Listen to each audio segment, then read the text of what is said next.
Hello အားလုံးပဲမင်္ဂလာမနက်ခင်းပါရှင်ဒီနေ့သမီးတို့ဗုဒ္ဓမြတ်ဖျားရှင်ပြည်တော်ဝင်အခါရနေ့ဖြစ်တဲ့တပေါင်းလာပြည့်နေ့မှာသမီးတို့ဗုဒ္ဓဘာသာမြန်မာလူမျိုးများအရန်ကိုဂုဏ်စရာကောင်းတဲ့ကမ္ဘာပထမဦးဆုံးဝေရောစနကျစင်းနေရကြီးစီကိုအမားတွေနဲ့အတူရောက်ရှိနေကြပါတယ်ရှင် Hello, good morning you all. On the former day of the bound, we arrived at the Virokana Jai Pagoda with our sister.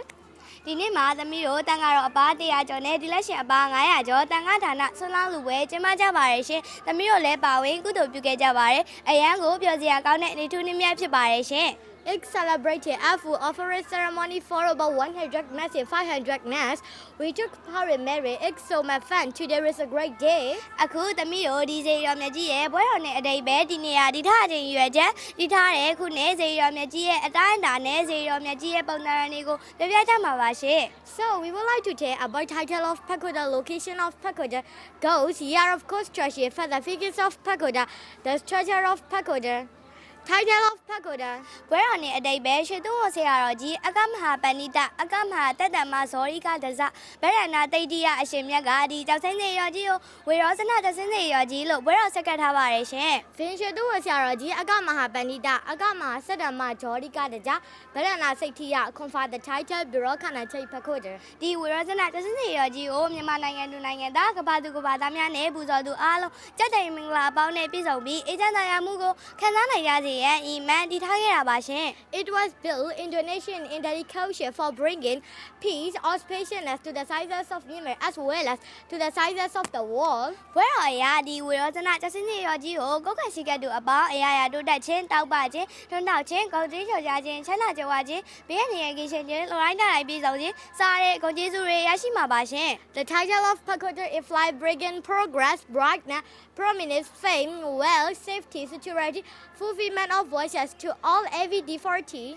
Location of the pagoda တည်ထားသည့်နေရာဒီဝေရောစနကျောက်စိမ်းစေရောကြီးဟာမန္တလေးတိုင်းဒေသကြီးအမရပူရမြို့နယ်စင်ရွာမြင်းမှုကျေးရွာအုပ်စုကွင်းအမှတ်628ရန်ကုန်မန္တလေးအညလမ်းမကြီးရဲ့မိုင်တိုင်း361အနောက်ဘက်ပေ600ခန့်နဲ့စကိုင်းမြင့်ငယ်ကားလမ်းမရဲ့မိုင်တိုင်းလေးမြင်းဆောင်ခွန်းတောင်ဘက်ပေ1000ခန့်ကွာမှာတည်ရှိပါရဲ့ရှင် The Virokana Jai Pagoda is located on floor number 628, Sayamyamu Village Group, Amarabura Township, Mandalay Division, about 600 feet to the west of Misa, 361, Yangon Mandalay Highway, about 1,000 feet to the south of Misa, 4/7 on Sagaming Motorway. ဒီဝရဇနာကျောက်စိမ်းစေရောကြီးဟာရန်ကုန်မန္တလေးအညလမ်းမကြီးအထက်6ပေအမြင့်မှာတည်ရှိပါရဲ့ရှင် The pagoda stands 9 feet higher than the highway level. ဒီစေရောကြီးကို9ဧကကျယ်ဝန်းနဲ့ကုန်းမြေပေါ်မှာတည်ထားတဲ့အတွက်ကြောင့်ရင်းမြစ်တော်ရဲ့အကျယ်အဝန်းမှာအလေရ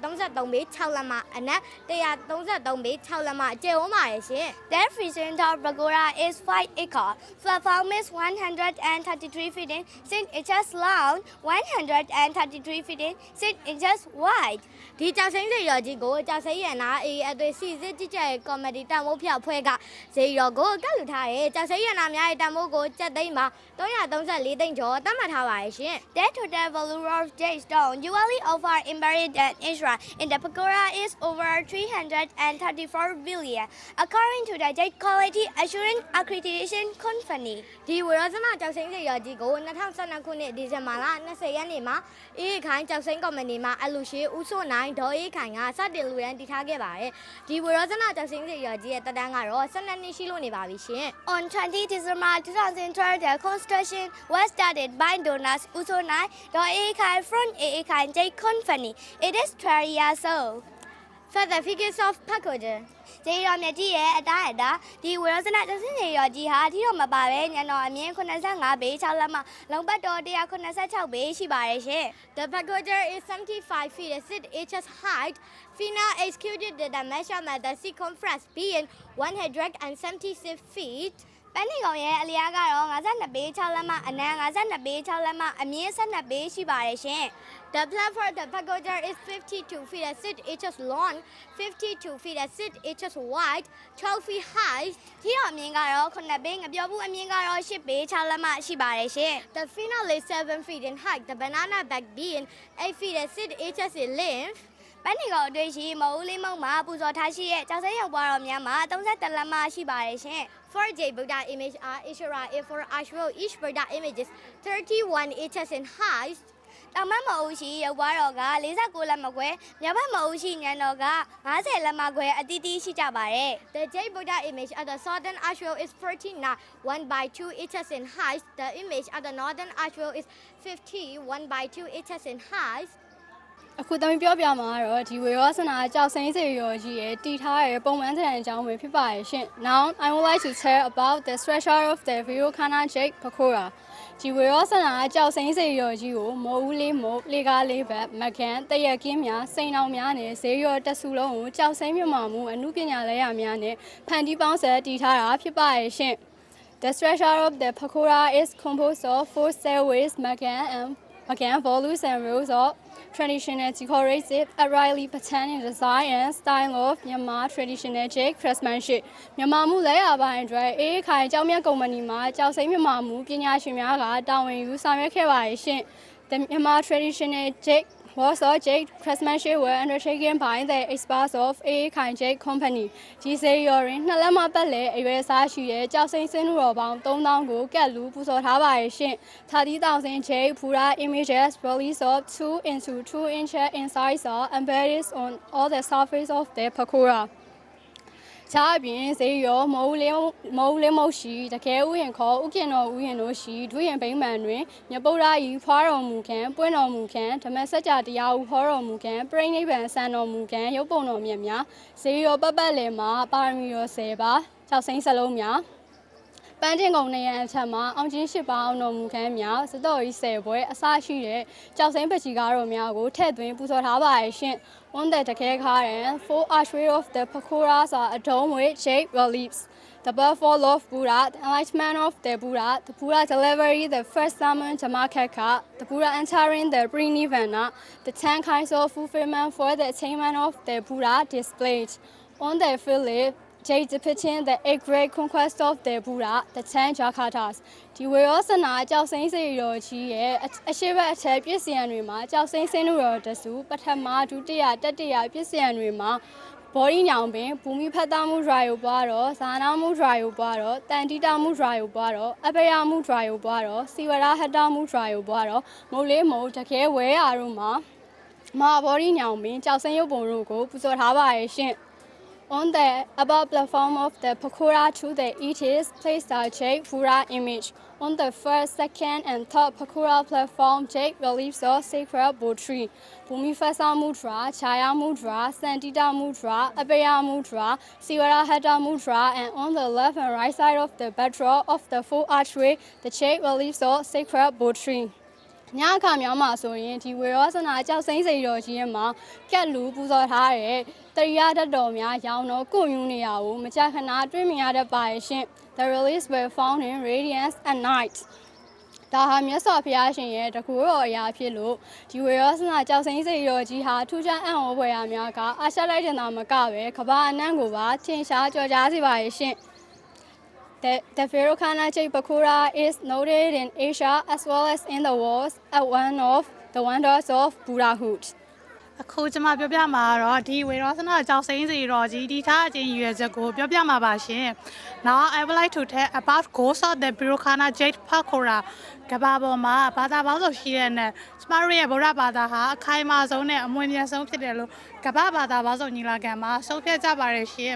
The World Religious Conference acknowledge Buddha as a religion founded on the power of metta ကျမတို့ဗုဒ္ဓဘာသာဟာမေတ္တာတရားကိုအခြေခံတဲ့အတွက်မေတ္တာကိုရင်းခံပြီးသာသနာပြုခဲ့ကြတဲ့အရိယာပုဂ္ဂိုလ်တွေဟာလူသားတွေဖြစ်လို့ဒီနေ့ကွယ်ပြောက်ကြမှာပါရှင် The Ariyas who out of the motive of metta have promoted Buddhist sadhana through successive videos have to die despair and the Lord of Christ ရဲ့ဥပမာအနေနဲ့ပြောရမယ်ဆိုရင်အရိယာပုဂ္ဂိုလ်တွေမှာစ၍အိန္ဒိယနိုင်ငံအာတောကမေကြီးတို့အထိဥရောပတိုက်အာရှတိုက်နိုင်ငံတွေဟာဗုဒ္ဓဘာသာနိုင်ငံများဖြစ်ခဲ့ကြပြီးတော့သာသနာပြုခဲ့ကြပါတယ်ဝမ်းနည်းစရာကောင်းတာကတော့သူတို့ကွယ်လင်တဲ့အခါအစိုးရမင်းများမပေါ်ပေါက်ခဲ့၍သာသနာကွယ်ပြောက်ခဲ့တယ်ဆိုတာအားလုံးသိကြတဲ့အတိုင်းပါပဲရှင် For example, the countries of Euro-Asia had formerly been Buddhist countries. Thanks to the area, the regional Kim Ashoka in India, unfortunately, no case sponsored the promotion of Buddhism. The Buddhist sadhana has already vanished on this earth in some of those countries.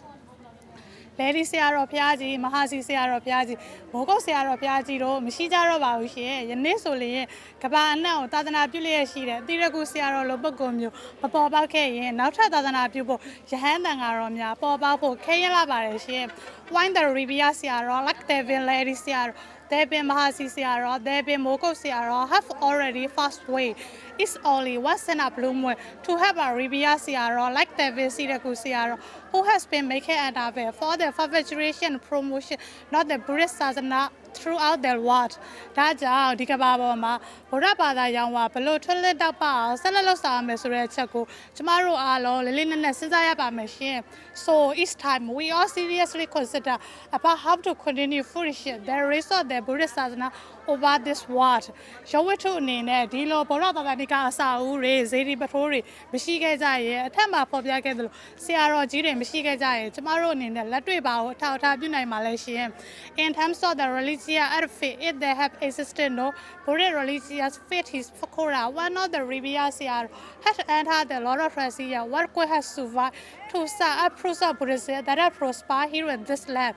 Not Shema, Borabada Yawa, Miming Nilo, the Wirosana Jose Zero, Damboji Mare, Zeronia, Kaimasa Yeditake, Loa Parish, is therefore necessary to bid Pakoras of great value, like the Virokana Jet Pakora, which had through time and shame. Tomorrow Nimananga, Gababoma, Jidwe Council, Josemia Toshia, Nanga Pibarish, Namaris famous for the treasure to for best quality, take all the war. ကျောက်စိမ်းဆိုတာရတနာကိုပါနဲ့တမျိုးပါဝယ်ဖြစ်ပြီးတော့တဘာဝတရားစာတပစ္စည်းဖြစ်လို့နောက်တစ်ချိန်မှာကွဲပြောက်သွားနိုင်ပါတယ်ရှင် Jade classified as one of the 9 sacred jewels became a natural precious stone. Jade may someday or sometime get deflated in the future. ဒီတန်ဖိုးကြီးမှသည့်ကျောက်စိမ်းတွေနဲ့တည်ထားတဲ့ဝေရောစနာကျောက်စိမ်းစီတော်ကြီးကိုစိတ်ဝင်စားမှုကြောင့်လာရောက်စူးစမ်းလေ့လာသူများရင်ထဲမှာစေနာဒရာတရားတစ်ပွားပွားပေါ်ပေါက်လာကထေရဝါဒဗုဒ္ဓသာသနာပေါ်တဝင်ယုံကြည်မှုများပုံပေါ်ဖြစ်ပေါ်စေနိုင်လို့ဗုဒ္ဓသာသနာပြန်ပွားရေးအတွက်ကြီးမားတဲ့အထောက်အပံ့ဖြစ်စေနိုင်ပါတယ်ရှင်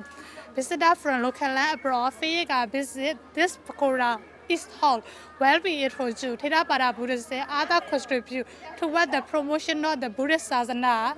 ဒီကျောက်စိမ်းစိန်တော်မြတ်ကြီးဟာမြန်မာနိုင်ငံမှာတည်ရှိရမယ်ဆိုတဲ့ရည်ရွယ်ချက်နဲ့တည်ထားလို့ကျမတို့နိုင်ငံအတွက်ထင်ရှားပြတစ်ခုပဲဖြစ်ပါတယ်ရှင် This Jade Pakora is aimed as be recorded as one of the landmarks of Myanmar. ဒီဝေရောစနာကျောက်စိမ်းစိန်တော်ကြီးကိုကမ္ဘာ့ Green Distance မှတ်တမ်းဝင်တဲ့အထိရည်ရွယ်ထားလို့ပြည်တွင်းမှာရှိတဲ့နိုင်ငံတကာခီးသွွားလုပ်ငန်းများဖွံ့ဖြိုးတိုးတက်လာမှာဖြစ်ပါတယ်ရှင် It also holds that this Pakora is entering into the Green World Record. This will effectively promote the tourism hospitality industry of Myanmar. တကယ်လို့ကျောက်စိမ်းတရားစာတာကုန်ဆုံးသွားစေရရင်ဒီဝေရောစနာကျောက်စိမ်းစီတော်ကြီးကကမ္ဘာပေါ်မှာကျမတို့နိုင်ငံဟာကမ္ဘာပေါ်မှာရည်သွေးအကောင်းဆုံးကျောက်စိမ်းများထွက်ရှိရာနိုင်ငံဖြစ်တယ်ဆိုတာအခိုင်အမာသက်သေပြနေပါဖြစ်ပါတယ်ရှင် That they may come one of Jatron of we have run out this Pakora where that stand as a proof that Myanmar has been a country which is of the best quality in the world. ဒါကြောင့်ဒီဝေရောစနာကျောက်စိမ်းစီတော်ကြီးကိုကမ္ဘာပေါ်မှာကျမတို့မြန်မာနိုင်ငံလွယ်လို့တခြားပင်နိုင်ငံမှာထပ်မံတည်ထားဖို့မဖြစ်နိုင်တော့တန်ဖိုးကြီးမှဈေးတော်မြတ်ကြီးပဲဖြစ်ပါတယ်ရှင် So there is no other country in the world like Myanmar where such a Jade Pakora has been built in donation for reverence. Thank you all. ဒီအကြောင်းနဲ့ကြောင့်ဝေရောစနာကျောက်စိမ်းစိရကြီးရဲ့အလားနဲ့တမိုးရီဟာဆိုရင်ထာဝစဉ်တည်တံ့ခိုင်မြဲနေမှာအသေးကြပါပဲရှင်ဒါကြောင့်တမီးတို့နိုင်ငံမှာဒီလိုဝေရောစနာကျောက်စိမ်းစိရကြီးရှိလို့တမီးတို့မြန်မာလူမျိုးတွေဖြစ်ရတာအရန်ကိုဂုဏ်ယူမိပါရဲ့ရှင် That's why the beauty and value of Virokana Jade Pakora will still remain indestructible. All of us are very proud to be Myanmar people that our country is this pagoda. Thanks for watching. See you in next video. Bye bye.